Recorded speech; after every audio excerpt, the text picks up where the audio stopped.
Frères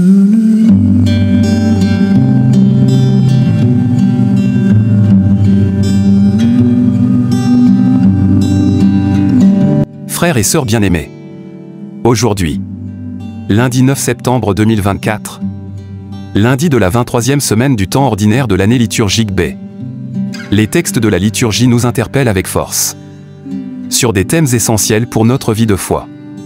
Saint Paul, dans sa lettre aux Corinthiens, nous rappelle la gravité du péché et l'importance de la purification.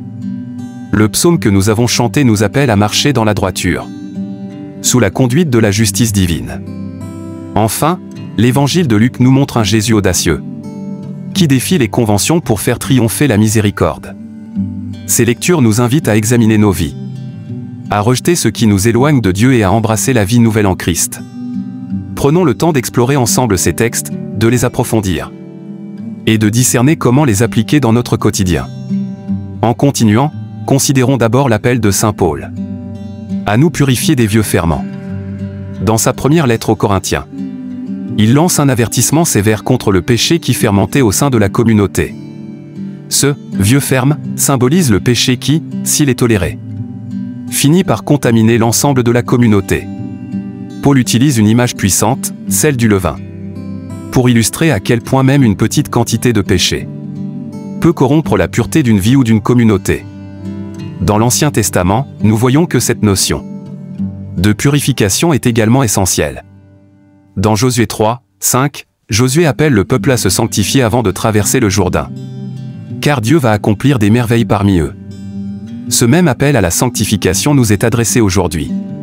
Comme les Israélites se sont purifiés avant de recevoir les bénédictions de Dieu, nous aussi, nous devons purifier nos cœurs pour être dignes de recevoir les grâces que Dieu veut nous donner. Un autre exemple se trouve dans 2 Rois 23, où le roi Josia, après avoir découvert le livre de la loi, entreprend une réforme radicale pour éliminer les pratiques idolâtres en Israël. Il ne se contente pas de réformer superficiellement.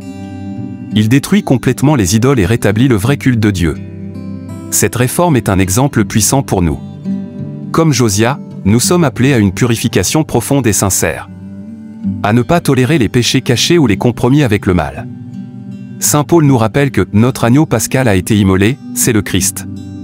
C'est pour cette raison que nous devons nous débarrasser des vieux ferments, de tout ce qui est corrompu, et nous renouveler dans la pureté que le Christ nous offre.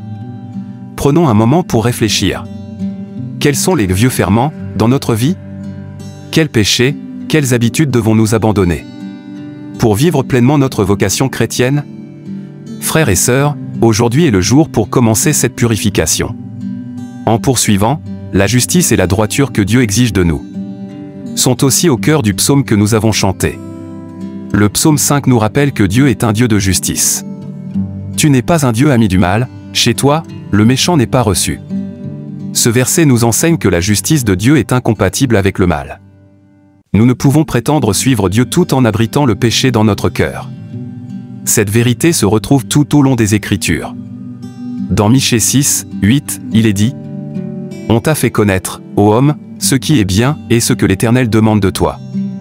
C'est que tu pratiques la justice, que tu aimes la miséricorde, et que tu marches humblement avec ton Dieu. » La justice de Dieu n'est pas simplement une question de respecter des règles, mais de vivre une vie de droiture, de vérité et de compassion. Un exemple frappant de cela se trouve dans l'histoire du roi David. Après avoir commis l'adultère avec Bathsheba et organisé la mort de son mari, David est confronté à son péché par le prophète Nathan. 2 Samuel 12. Bien que David soit roi, il reconnaît la gravité de son péché et se repent sincèrement. Dans le psaume 51, il prie « Crée en moi un cœur pur, ô Dieu. Renouvelle en moi un esprit bien disposé. » David nous montre que même les plus grands pécheurs peuvent être réconciliés avec Dieu s'ils se tournent vers lui avec un cœur repentant. Frères et sœurs, que cette prière soit la nôtre aujourd'hui. Demandons à Dieu de créer en nous un cœur pur, de nous donner la force de vivre dans la droiture et la justice, et de marcher humblement avec lui chaque jour. Quelle injustice, quelle tromperie devons-nous abandonner pour suivre ce chemin de justice? Prenons un moment pour nous poser cette question.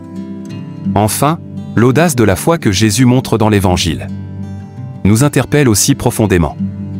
L'évangile de Luc 6 nous montre un Jésus qui ne craint pas de défier les conventions religieuses pour accomplir la volonté de Dieu. Les scribes et les pharisiens observaient Jésus pour voir s'il guérirait le jour du sabbat, afin de l'accuser. Mais Jésus, connaissant leurs pensées, ne recule pas. Au contraire, il pose une question qui résonne encore aujourd'hui. Est-il permis, le jour du sabbat, de faire le bien ou de faire le mal? De sauver une vie ou de la perdre? Jésus ne se contente pas de suivre les règles, il incarne la miséricorde divine, qui transcende les limitations humaines. Dans l'Ancien Testament, ce thème apparaît également. Dieu dit à travers le prophète Osée, « Je veux la miséricorde. » Non le sacrifice. Osée 6, 6. Dieu nous appelle à une foi audacieuse. Une foi qui va au-delà des rituels pour accomplir le bien. Même quand cela va à l'encontre des conventions sociales ou religieuses. Un autre exemple d'audace dans la foi est celui de la femme cananéenne dans Matthieu 15, 21 à 28. Bien que cette femme ne soit pas juive, elle ose approcher Jésus pour demander la guérison de sa fille. Initialement, Jésus semble ignorer sa demande. Mais sa persévérance et sa foi audacieuse finissent par triompher. Jésus lui dit, « Femme, ta foi est grande, qu'il te soit fait comme tu veux. » Et sa fille fut guérie à l'heure même. Cette femme nous enseigne que la foi véritable ne recule pas devant les obstacles, mais persévère, croyant que Dieu peut accomplir l'impossible. Frères et sœurs, aujourd'hui, Jésus nous appelle à cette même audace dans notre foi. Ne nous laissons pas décourager par les critiques ou les obstacles.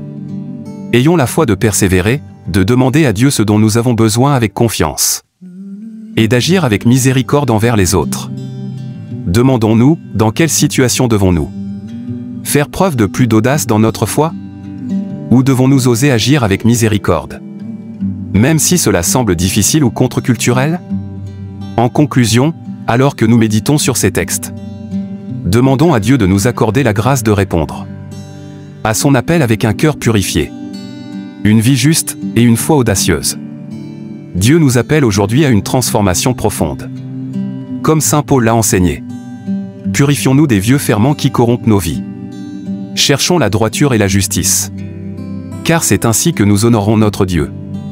Et comme Jésus nous l'a montré, ayons l'audace de vivre notre foi pleinement, même quand cela nous met en décalage avec le monde qui nous entoure. Prions ensemble pour que le Seigneur nous guide, et que nous soyons des témoins fidèles de sa vérité dans ce monde. Amen. Frères et sœurs, je vous invite à aimer, commenter, partager et vous abonner à notre chaîne pour continuer à recevoir nos méditations et approfondir ensemble notre foi. Que Dieu vous bénisse. Amen.